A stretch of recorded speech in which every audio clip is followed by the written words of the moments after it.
ስለ ወንድማችን አብዲ ብዙ ነገራቶች ፖስት እየተደረጉ ስለሆነ ሙስሊም ወንድሞች ተረጋጉ ኢንሻአላህ ያለውን ነገር ትንሽ ላካፍላችሁ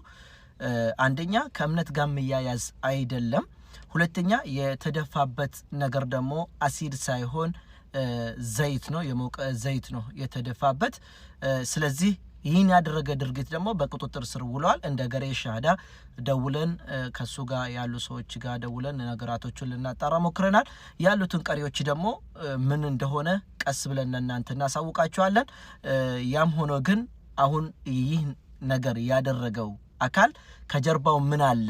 የሚለው ነገር ደግሞ እንግዲህ ህግ አጣርቶ እኛም ደግሞ ያለውን ነገር አጣርተን ወደ እናንተ እናደርስ ይሆናል እስከዛ ግን አንዱ እምነት ከሌላ እምነት ጋር እንዳይጋጭ እንድትረጋጉ በዚሁ መልእክት ላስተላልፍ ፈልጋለሁ ማይሆን ነገር ፖስት አድርጋችሁ ከሆነ ያ ፖስታችሁን እንድታነሱ በአላህ ስም ጠይቃችኋለሁ ከመጀመሪያው ተፈብሎ ወንኬኛ ሙስሊሞታ ዋን ብለሰከኛ አብዲ ዋይ አመንቲዳ ወልቀበቱ ሚቲ ድንገት ወንተ ከነ ከራወቴ ነምንሱን ቶአኖ ሴራ ጀላ ኦሌራ ዋንቴፍ አከ ገሬ ሻሃዳት አከ ብልብሌ ዋን ከነ አደባፈቹ ያለት ጀቹዳ ዋንኩን ዋን አመንቲፋና ወልቀበቱ ሚቲ ገሩ ነምኒ ከነ ጎዴ ማልቱ ዱባ ሳጅራ ዋንጀዶ ቆረኖ ሴራ ጀለ ሴንቲቱ ዋንቴፍ ጀረቱ ዋን ከነ ቤክሲሱ ቀባ ዋንቴፍ ኦብሳ ከጎተን እስን ቤክሱ በርባዳ ገመኑ ማኒ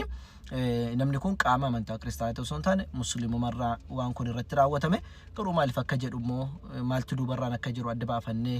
isiniif amma ibsa goonutti waan hin taane poostii gootan yoo ta'e amantaaf amantaan akka walitti hin buune namaaf namni akka waliin dhabne waan poostii gootan akka irraa kaastan gamanumaan isin beeksisuu barbaada wassalaamu alaikum warahmatullahi shabaasi kan qofa hawwi keessan wanna godhaa ibsaa malee ijoollee miira birra yerratti kan jiru kaasee jira Abrahaara poostii godhee jira waa'ee amantaa walii wal qabatu miti waan addaatidha saniifu kan itti namni asiidii osoo hin taane zayitii danfifamedha saniifu ijoollee musliimaa waan hin taane poostii gootanii jettan yoo jiraattanii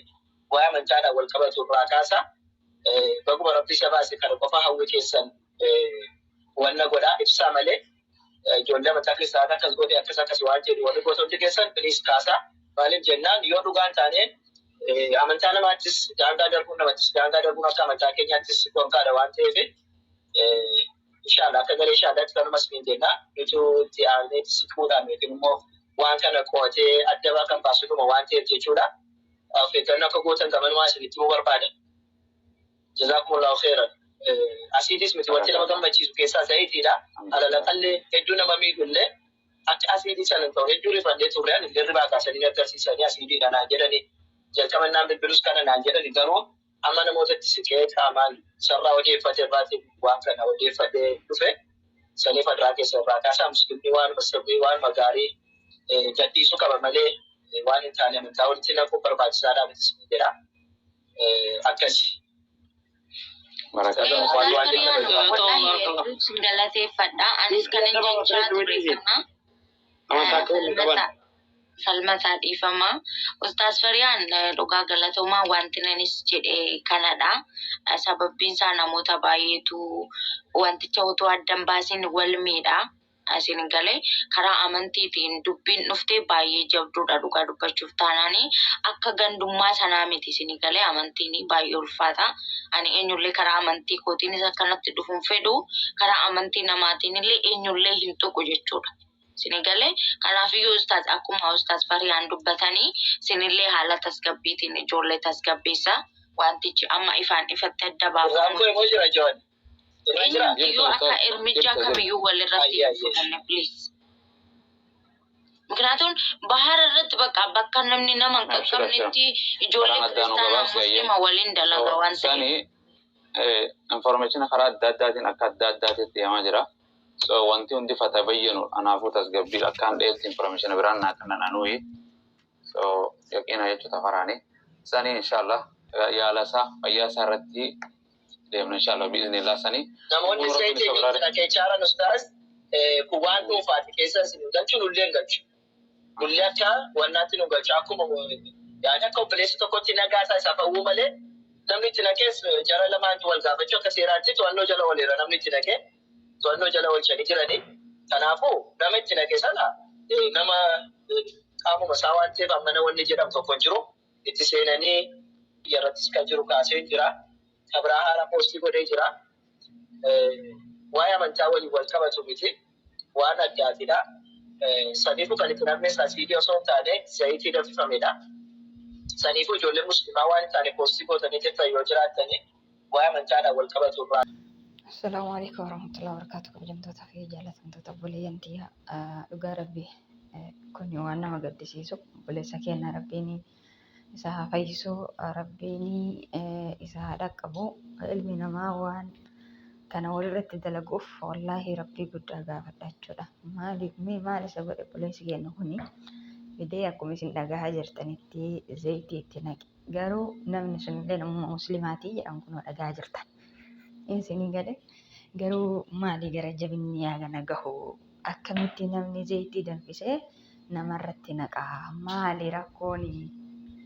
waan jedhu kan inshaallah booda irratti yeroo innillee xiqqoo wayyaa'eetiin addaan nu baate inuu dhageenya jechuu barbaadeeti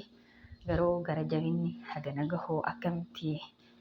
dhugaa rabbii akkamitti wanti akkanaa irratti dalagama mucaa kana maal isaan godhe yoo lallaba argitee karaa rabbii lallabuu taate malee namni karaa rabbii akka dhufu lallabuu taate malee maa inni mee badiin inni qabu akkamitti gochi hagana gahu kun irratti dalagama gochi gaddisiisan gochi gara jabeennaa kun jechuudha. Zayitii danfisanii namarratti naquu jechuun lubbuu nama galaafatu lubbuu isaa ajjeesuu barbaadetti malee jiraachisuu barbaadetti miti jechuudha namni suni.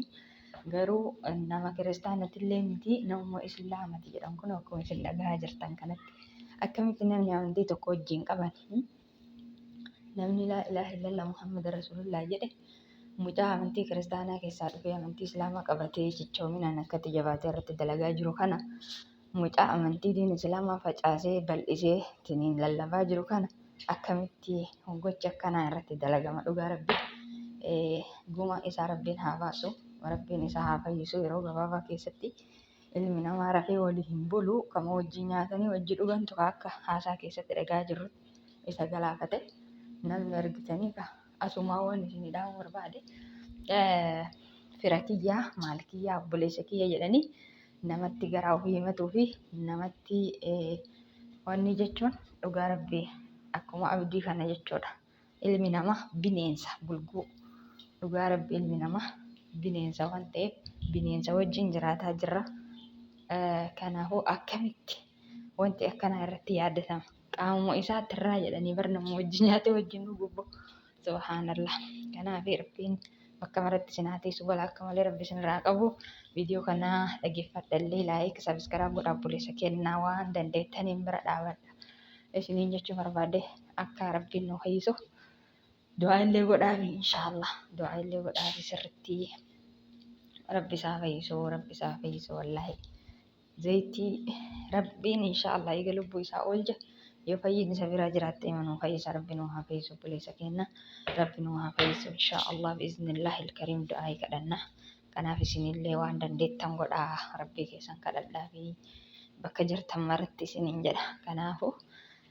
wanti akkanaa kun hedduu nama gaddisiisa wallaahi nama akkamitti amananii wajjin jiraatan sila awuzu billaahi min shayxaani rajiim namni onnee kiyya kun argitee waa takka nan godhu nama argitee amantii kiyya qabu nama akkanaati jedhanii namni ofitti kenneetiniin amane akkatti wal godha.